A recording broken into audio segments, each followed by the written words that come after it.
Hello everyone, and welcome. My name is LimBryn, this is Minecraft 1.16, episode 23. In the last episode, which, if you missed, there's a playlist and a description that has all of them, we dealt with some turtles, and I wanted to put turtles in this lake, but some zombies were stepping on the eggs, so in between episodes, I built a wall. This goes all the way around the perimeter of my base. It goes up here and kind of just around. It excludes the slime farm because I thought no point surrounding that. And even though I have this wall, it's still not entirely safe for me to put some turtles on this beach. And I did push back the tree line in the last episode, but I think to make this completely safe, I'm going to completely get rid of all of the trees in this.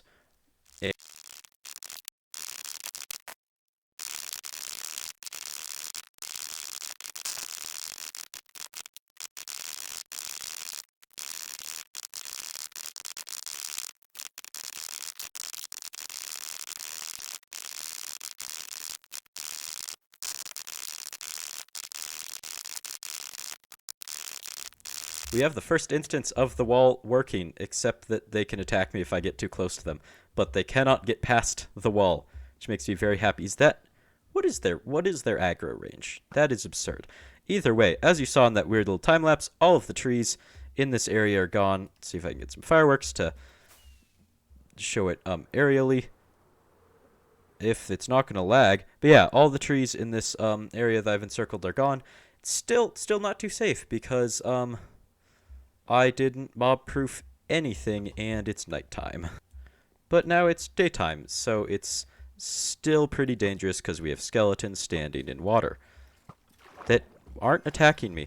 Either way, we also have some creepers, and speaking of creepers, skeleton, I thought I killed you. There we go. Speaking of creepers, there's a few creeper holes dotted about, or just in general, the top of this mountain looks rather bad, and there's so many farms here, I cannot possibly do things. Cool. Yeah, there's like a creeper hole there, creeper hole there. There's lots of blocks just strewn about by Endermen. I'm sure that one was the one on the edge of this creeper hole. There's one missing there. Either way, I'm going to neaten up all of the like terrain, maybe make some of the cliffs more cliffy and some of the grass greener. I'm not entirely sure if the grass is greener, but if I could fly and not just land in the water. All of the creeper holes that were up here are now gone. I've also put down some base for a building I'm going to put in this area. I also did quite a bit of terraforming. A lot of the stuff along here is new, and you might notice the pens are gone. I am going to put them back later. I have 2 sheep and 2 cows still alive, so I don't have to go get more, pretty much. I also have been toying around with different light designs. This was the original. Just normal spruce fences. And then this one I think is my favorite, where I have a polished andesite block and then a cobblestone wall, then spruce fence. This one is something I tried, but looks... It doesn't look good. I don't like it. And then this one is also just no good. So I think we're just gonna, go with that design for all the paths. But speaking of paths, we need somewhere for them to go, which is why I'm going to build a watchtower up here. It's probably going to be the highest building in this area. So let's get to it. I believe the only resource I don't have for this build is vines, and it's not actually to like put them down on stuff. I just want to have mossy cobblestone in it. So I'm going to cover some amount of this wall in vines, probably just this little amount, because I don't want to deal with any of the slopes, and I think I just have to let them grow. Unless you can bone meal them, but yeah, sadly not. You should be able to, though, I feel like, because they are... Like, you can bone meal the nether vines, which, are possibly less organic than this, because carbon's quite flammable. Either way, I'm going to let those grow so I can actually make some mossy cobblestone, which I think it is a 1-to-1 ratio, but I should double check before I start actually growing just a ton of vines. Now that I actually have cobblestone, I can check. Yeah, it is just 1-to-1. So, yeah, I guess I'll wait for those to grow, and I'll see you in, like... I don't know. It'll probably be like 15 minutes, maybe. I gathered some of the vines, but I also went to the jungle to get more, and I now have like a stack of mossy cobblestone, because I think that's all I'll need. Stupid nighttime coming right as I begin a clip. But I also kind of started building. I put all of the, like, I guess the framework in So it's all going to be kind of held up by logs. And now that it's daytime, we can actually start building. And it's kind of going to be tiered. The first section, which is this one, is going to be made out of like some mossy cobblestone. Okay, you didn't have to do that. On the bottom, and there's going to be an archway door kind of in here because I think that it will look better to have an archway rather than like, a door, just because a door would be kind of small in this large wall. The archway is in, as well as the rest of the other three walls that are here, and I also put some dark oak leaves up against the wall because it's being overgrown, and some of them even start to fall off of here. I'm not sure how good of a job I did with that, but all of these walls are in. I also put the floor in here. I haven't done like interiors yet. Like this is gonna be here, and also some like a cartography table and probably some armor stands with like leather armor because it's a watchtower. So if they see like someone coming, they need to get prepared for battle pretty much. So we have that in here. But for now, let's get the other two layers in. The other two layers are not quite as interesting, but they are indeed in. I also added some details on the side like that, and these ones are just ruined with some upside down stairs and some sideways ones. And I don't know, it looks decent. I also added these little things because it's kind of like the logs are crossing over each other. But this watchtower still doesn't have, well, an interior or a roof. So, let's start with the roof. Okay, now that the roof is done, as well as a few other details on the sides, all that there's left to do for the entire building is the interior. The first part of the interior that I want to do is a little mapping station. It's just going to be a cartography table there, a stair, and a trapdoor. And then now people could make maps here because it's a watchtower, so it's a pretty good place to map the area around it. The next part of the interior I want to do is a little armor equipping station. So we're going to put a barrel here to store things like maybe arrows or food, and then we're going to put a tripwire hook there and an armor stand there. That we can use this armor statues book. This is a data pack I have installed to do auto align, and we can do a tool rack, so that will turn it invisible, and we can put a stone sword just there, and now it's kind of hanging on the tripwire hook. And then I also want to put two armor stands here, and we're going to put both of these into the attention preset mode. And then I'm going to cover them in leather armor because the Turtle Keep is not a very rich village, so it can only afford leather and not much else. The last part of the interior, or at least the bottom of it, well, first we need to put some lighting in here because I think some of this might be spawnable. And then we need a way up, so I'm going to put a little ladder over here so we can put a stair and then some trap doors on it just like that. Then 4 ladders, and the last trap door can go up here so you can separate the bottom area. And I, of course, placed that wrong.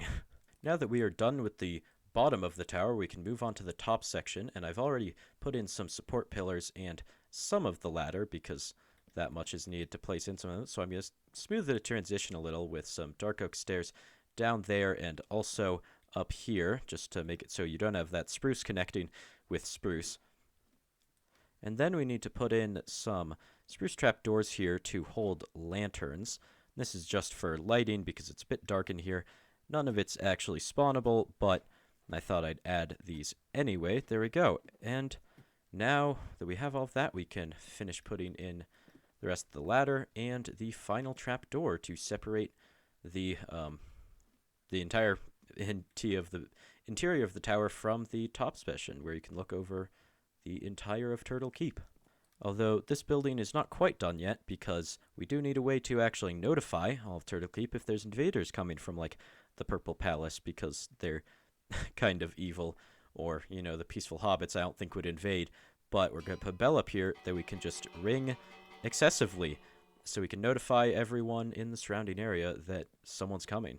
Then we could just head down here, prepare our weapons, and go off to battle. Well, I guess this building is actually done now that we've put an interior in.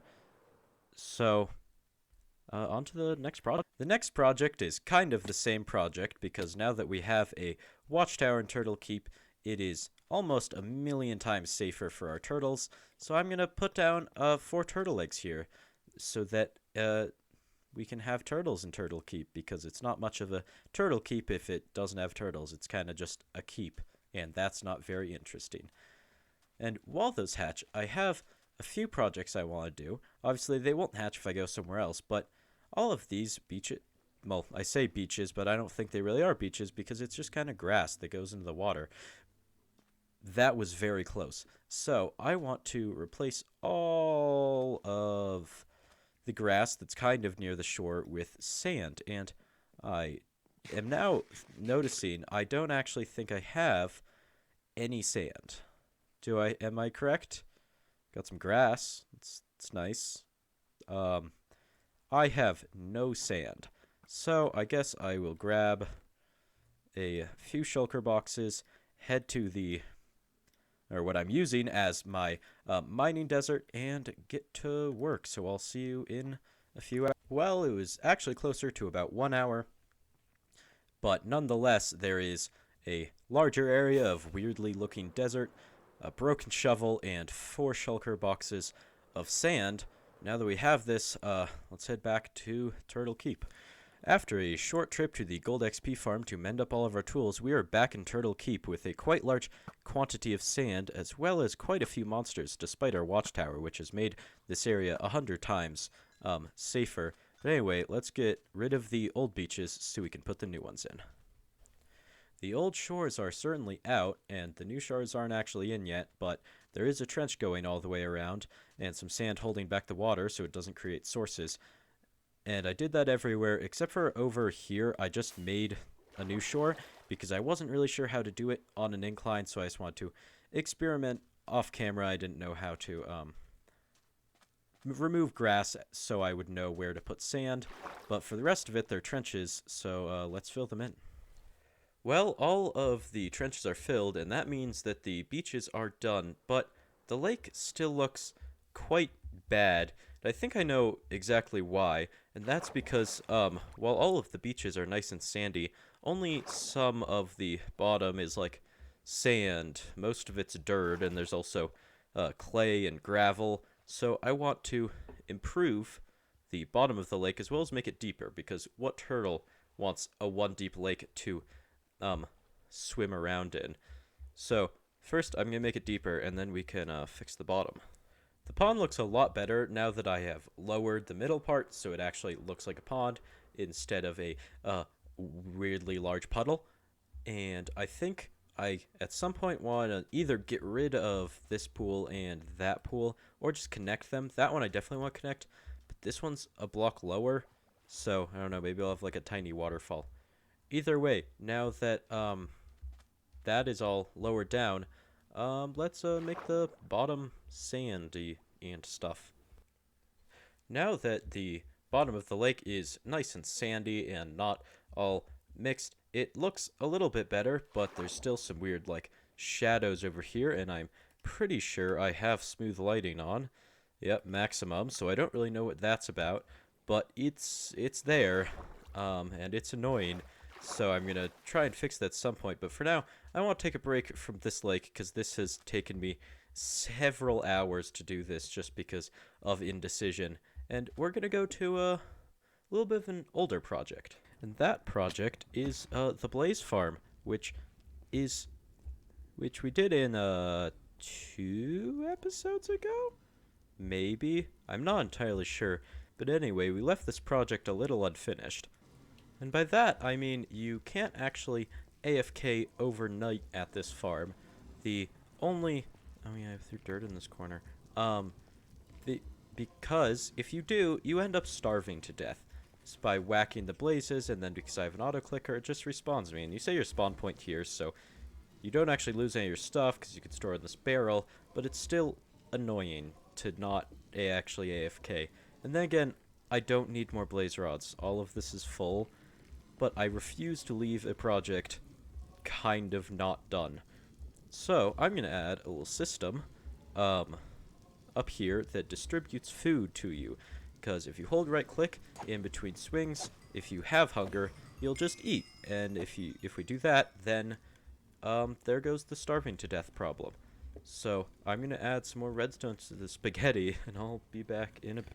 The spaghetti back here has grown, with the addition of a hopper clock timer with 2.5 stacks of stuff in it that feeds into here, which is a dropper inside of this little room, and there's a lever here so you could just unflick that whenever you want to actually drop items. It'll drop an item, I think, about every 4 minutes, possibly, maybe 2 minutes. I tested this a bunch in a creative world, and this works, well, perfectly. So now all we need to do is actually get a large amount of beetroot, which I don't have a great system for yet. I could possibly make a new farm, but either way, my old one used to be right here, and it's not right there anymore. And I think instead of just making a temporary little farm before I build a farmhouse in this area, I want to actually make a good one. So either I'm going to make a building here, which will be a farmhouse, and I'll rebuild essentially the old farm just with the farmhouse attached to it, or I'll put a building in here, and I'm thinking since the beetroot is to fuel a purple people farm, because that is the allegiance of the Blaze farm, I think I want to put a little automatic, or not automatic, possibly automatic. I could get some villagers in here, but villagers are annoying. I want to put a farm in here somewhere that can farm potatoes, carrots, wheat, and beetroot. So I guess I'll dig out some stuff behind that wall. I'll see you in a bit. There has been a slight change of plans because I have not indeed dug a hole in the survival world. We're here in my creative testing world, and this is the design I was originally going to do. I think, yeah, that fills this with beetroot. Pretty much, you let them grow, you manually plant them, and then you press that button. It breaks them all with light levels, which I think was really cool and interesting. But then I remembered you can make villager farms. So this is the first one I did. This guy picks up stuff sometimes, as you can see, and throws it to him. It's produced nothing since I made it, and that was the first one I made. Then I made this one, which went off the basis that this guy's just gonna throw the stuff on the ground, apparently. So this has made 8 since I built it, which was like 5 seconds ago. So instead of building this in the creative world, or in the survival world, we're going to be building this design stacked on top of itself a few times, and then there'll just be a thing here that leads down to a water stream. And I'm thinking I'm going to have a few for each different type of crop, so we can grow all of them. But we only have like 2 or 3 minutes left in this episode, so I don't really have time to build this today. So instead, since I do still want to AFK overnight in between episodes at the Blaze farm, we're going to go into the survival world and build a pretty simple manual farm with not much redstone, because Turtle Keep needs a farmhouse. Well, Turtle Keep does need a farmhouse. That's not going to happen in this episode because, like I said in the last clip, we're running out of time. So for now, we're just going to build this farm so I can AFK overnight. I've already laid out the general fence and the one place where I have to put water to cover everything in water, like so. And this is where the actual water source is going to go, so I can put that in. But I'm going to go ahead and construct the rest of this, including some fun waterworks tubing there to deposit water in that one spot, so we can have some nice collection systems. So I'll see you in a bit. Okay, the farm is done. I've gone ahead and planted a full thing of beetroot. I haven't built the farmhouse yet. I'm going to do that in the next episode. And yeah, I mean, it's really simple. I have a little water chute up there that kind of just goes back into the mountain. You can't see into it too far, which is kind of purposeful. But I want to have lots of little waterworks like that in my base because I think it looks cool. And if you press this button, well, the beetroots aren't grown, so it's not actually a good time to press it yet. But water will come out of there, and it will flow down, covering all the crops, and then it'll go away after a bit. So yeah, that button might be moved like to over here somewhere, maybe like in the farmhouse, but for now it's just gonna go there. Yeah. Anyway, I think we're pretty much out of time for this episode, so if you liked it, then feel free to hit that button. If you want to see more, there's a playlist in the description. You could also subscribe.